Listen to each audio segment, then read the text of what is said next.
What if I told you that the greatest threat to Canada's unity isn't external, and isn't even from Quebec?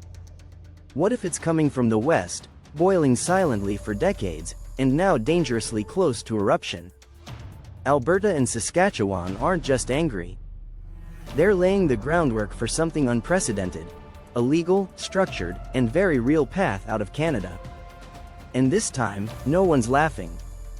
This is the story of how the West became alienated, how Ottawa kept ignoring the warning signs, and how one of the most stable democracies in the world is now at risk of breaking apart. Western alienation is not a new headline. It's an old wound. When Alberta and Saskatchewan joined Confederation in 1905, they were promised inclusion, economic partnership, political representation, and control over their own natural resources. But the reality has often been the opposite. Ottawa has historically dictated the rules, especially when it comes to resource policy. The infamous National Energy Program of the 1980s was one of the earliest flashpoints. It slashed Alberta's oil revenues and gave rise to a political identity built around being used, taxed, and ignored. Fast forward to today, and many Western Canadians feel little has changed. Alberta contributes over 14% of the national GDP with just 11% of the population, driven by its vast oil sands and energy sector. Each day, the province produces 4.2 million barrels of oil, more than some OPEC nations. And yet, its ability to build pipelines, attract investment, and expand its economy is constantly stifled by federal environmental regulations, carbon taxes, and infrastructure bans. In fact, over the past 15 years, Alberta has lost an estimated $500 billion in investment, money that could have powered hospitals, schools, and renewable innovation. Every year, Alberta sends $20 billion more to Ottawa than it receives in return. That's not an exaggeration, it's a fact. Meanwhile, provinces like Quebec, which have actively blocked Alberta's pipelines, continue to receive generous equalization payments. Federal money that comes, in large part, from the very oil wealth they reject. To many in the West, this is robbery disguised as federalism. That simmering frustration has now taken form. The Alberta Prosperity Project, founded in 2022, has exploded in membership, over 66,000 and growing. They're not just talking about independence. They're organizing for it.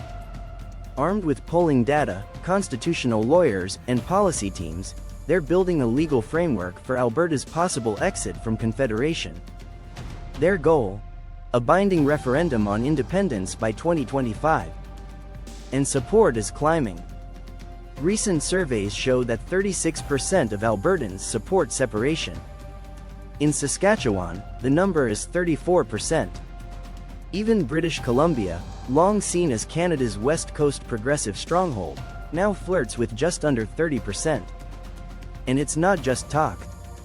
Alberta has already invoked its Sovereignty Act, twice. This legislation rejects federal interference in key provincial matters, including plastics regulation and environmental policy. They've won both times. Saskatchewan followed with the Saskatchewan First Act, explicitly telling Ottawa that federal agents can't meddle in its natural resources. These are not symbolic gestures. They are active legal rejections of federal authority. And the trend is spreading. In Saskatchewan, momentum is surging. Young voters, in particular, are fueling the movement. 42% of voters under 35 say they support leaving Canada. The province is now gathering 125,000 signatures for a referendum of its own, potentially by 2026. If Alberta is the engine, Saskatchewan is the stabilizer. But even the stabilizer is shaking loose. Let's not forget British Columbia. It's easy to paint BC as disconnected from the prairie provinces, but the province's resource economy tells a different story. Right now, there are 17 major mining and infrastructure projects stuck in regulatory limbo, largely due to federal bureaucracy. Red tape thicker than maple syrup. BC contributes billions to the national economy, yet receives no equalization payments. Not a dime. Even moderate politicians are now saying the words, federal unfairness, out loud. In Victoria, Vancouver, and even smaller towns, the once unshakable idea of Canadian unity is cracking. A British Columbian MLA recently said, "We're tired of being treated like a cash register that can't vote." That quote didn't come from Reddit. It came from the legislature floor. And while most of the media has been focused on Alberta and Saskatchewan, there's one more province quietly running the numbers: Manitoba. For decades, Manitoba played the role of the peacemaker, never too loud, never too aggressive. But things are changing. Manitoba's economy is tightly integrated with Alberta and Saskatchewan.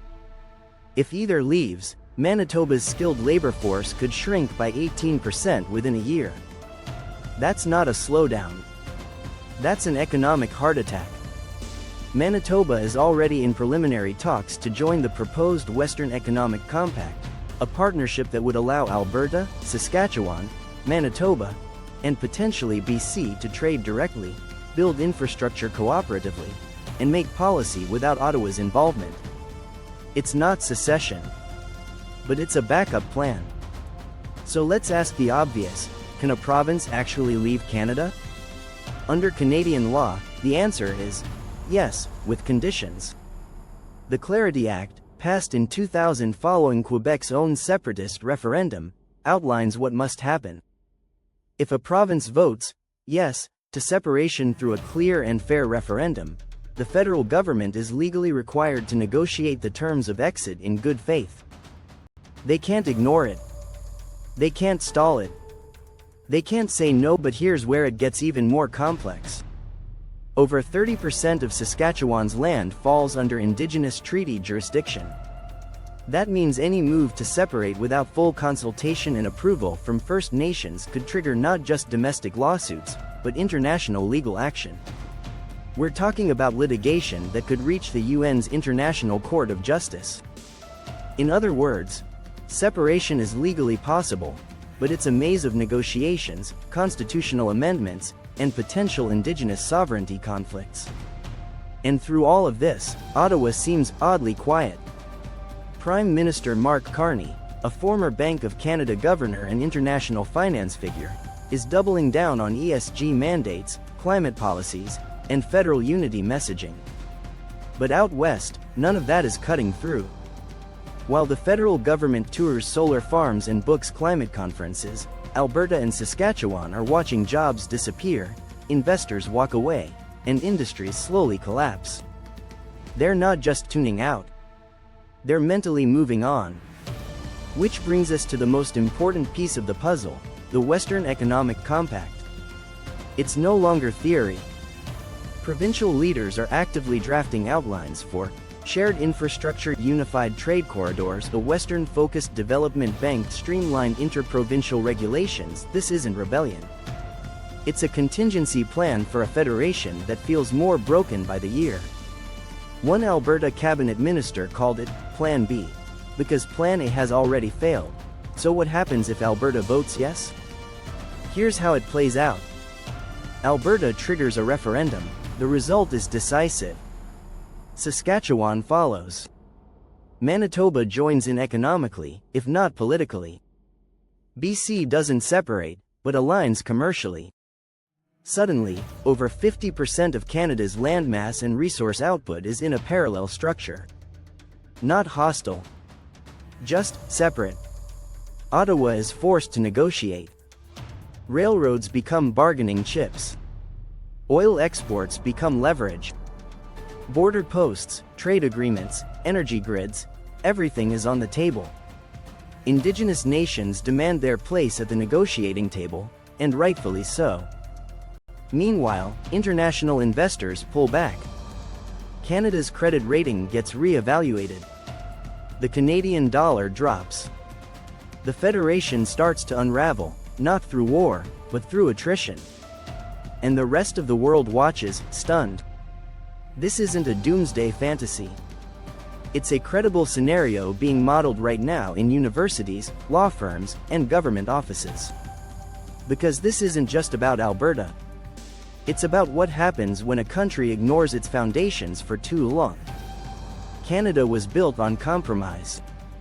But compromise only works when everyone at the table feels heard. Right now, the West feels invisible. And if that doesn't change, they won't ask to leave. They'll just stop asking at all. So here's the question: is Canada still a united country? Or has the West already started walking away?